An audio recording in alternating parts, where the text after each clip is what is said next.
बिस्मिल्लाहिर्रहमानिर्रहीम। साल सोम के कुदूरी का सबक जो है वो शुरू करने जा रहा हूँ। तो किताब के शुरुआत है, पहले थोड़ा थोड़ा करके पढ़ते रहिएगा, थोड़ा थोड़ा करके पढ़िए, समझ के पढ़िए। ये मुआमलात वाले मसाइल है, इसको गौर से सुनने की ज़रूरत भी है और समझने की भी ज़रूरत है। तो उस दिन मुख्तसर जो बै के बुयुआत के सिलसिले में जो मुख्तसर बातें थी पहला सबक में वो बता दिया गया है।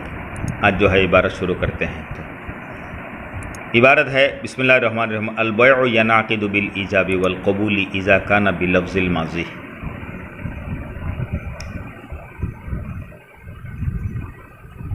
व इज़ा औजबा अहदुल मुताक़िदैनिल बैअ फ़ल आख़रु बिल ख़ियारि इन शाअ क़बिला फ़िल मजलिसि व इन शाअ रद्दहु फ़अय्युहुमा क़ाम मिनल मजलिसि क़ब्लल क़ुबूली बतलल ईजाब फ़इज़ा हसलल ईजाबु वल क़ुबूलु लज़िमल बैउ वला ख़ियारा लिवाहिदिन मिनहुमा इल्ला मिन ऐबिन अव अदम रुयतिन। दो तीन छोटा छोटा मसला है, उन मसला को आप समझ लीजिए। सबसे पहले अल-बैउ यनाक़िदु बिल ईजाबि वल क़बूली इज़ा काना बिलफ्ज़िल माज़ी, इस इबारत का मतलब आप समझ लीजिए, उसके बाद तर्जमा करा देता हूँ। बै का तहक्कुक, फ़रोख्त का तहक्कुक जो है वो ईजाब और कबूल से होता है।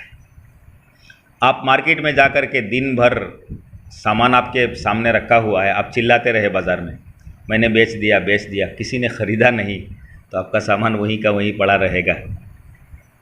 तो इसके लिए ईजाब और कबूल ज़रूरी है। बै के तहक्कुक के लिए, बै मुतहक्किक होने के लिए ईजाब और कबूल ज़रूरी है।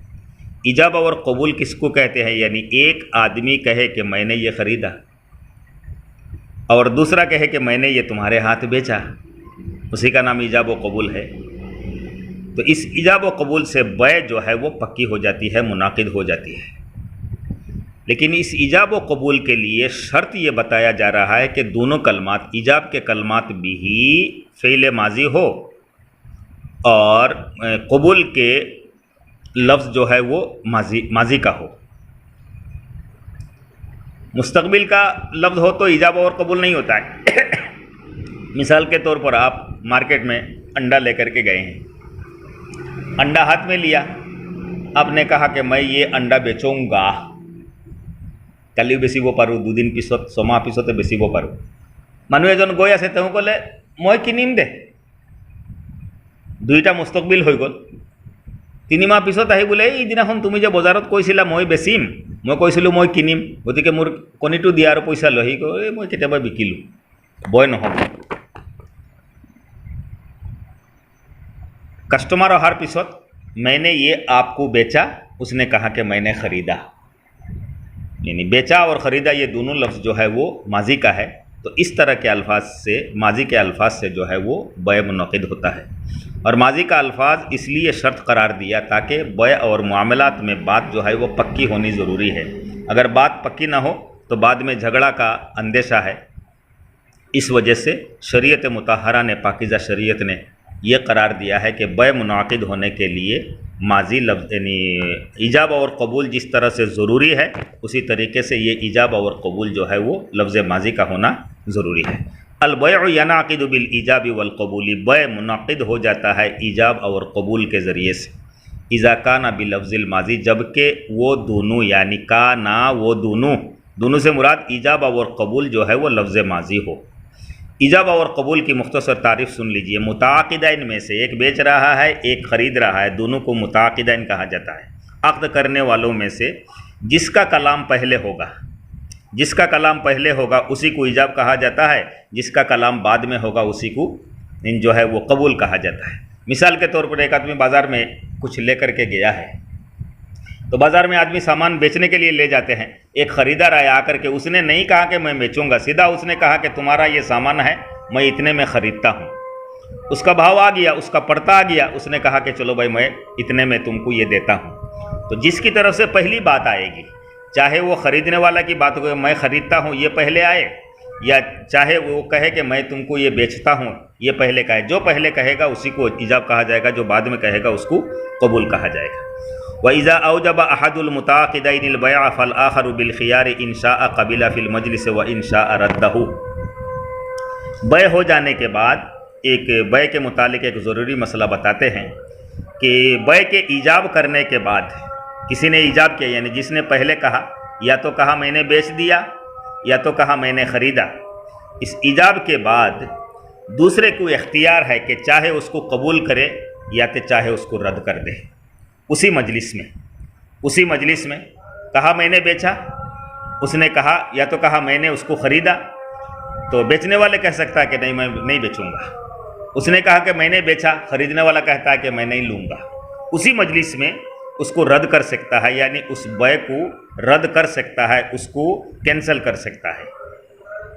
وَإِنْ رَدَّهُ، یہ اس کا مطلب ہے اسی مجلس سے اگر اٹھ کر کے چلے جائے تو آگے وہ مسئلہ آ رہا ہے، تو ترجمہ یہ وَإِذَا أَوْجَبَ أَحَدُ الْمُتَعَاقِدَيْنِ الْبَيْعَ، جب متعاقدین میں سے کسی ایک نے، چاہے ایجاب کرنے والے نے یا تو قبول کرنے والے نے، بیع کو واجب کر لیا، فالآخر بالخیار، تو دوسرے کے لیے اختیار ہوگا، ان شاء قبیلہ، اس کو قبول کرے۔ اگر خریدار نے پہلے ایجاب کیا تو بیچنے والے کہہ سکتا ہے کہ نہیں مجھے نہیں بیچنا ہے، اتنے قیمت میں نہیں بیچنا ہے، یا تو مجھے نہیں بیچنا ہے۔ اگر اس نے کہا کہ میں نے تمہارے ہاتھ اتنے میں بیچ دیا تو وہ منع کر سکتا ہے، رد کر سکتا ہے کہ مجھے نہیں لینا ہے۔ فی المجلس، اسی مجلس میں، وَإِنْ شَاءَ رَدَّهُ، اسی مجلس میں قبول بھی کر سکتا ہے اور اسی مجلس میں جو ہے وہ رد بھی کر سکتا ہے۔ فَأَيُّهُمَا قَامَ مِنَ الْمَجْلِسِ قَبْلَ الْقُبُولِ بَطَلَ الْإِيجَابُ، ایجاب ہو گیا، کسی ایک کی طرف سے بات آ گئی ہے، بیچنے والے کی طرف سے میں نے بیچا یا تو خریدنے والے کی طرف سے میں نے اس کو خریدا، ایجاب ہو گیا۔ ایجاب ہونے کے بعد قبول سے پہلے دونوں میں سے کوئی اپنی مجلس سے ہٹ گیا ہے، چلا گیا ہے مجلس سے، تو کہتے ہیں بطل الایجاب، تو ایجاب جو ہے وہیں کا وہیں رہ جائے گا، باطل ہو جائے گا۔ اب اگر بیع فروخت کرنا ہے تو نئے سرے سے ایجاب اور قبول کی ضرورت آئے گی۔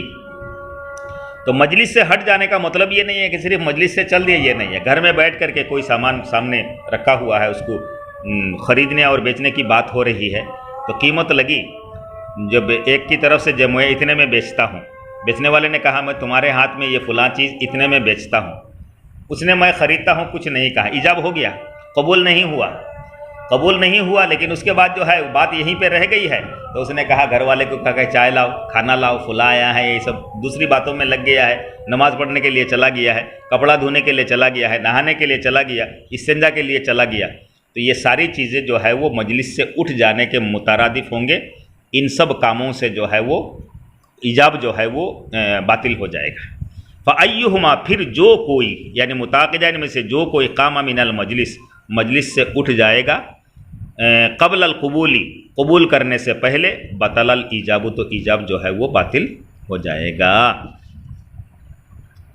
بس بھائی آج کا سبق جو ہے وہ اتنا ہی رہنے دیجئے، باقی انشاءاللہ مسائل جو ہے وہ 3 مسئلہ جو ہے وہ پڑھا دیا ہے، باقی آگے جو مسائل ہوں گے انشاءاللہ کل کے سبق میں، کل تھوڑا سا زیادہ ہی پڑھاؤں گا انشاءاللہ۔ السلام علیکم۔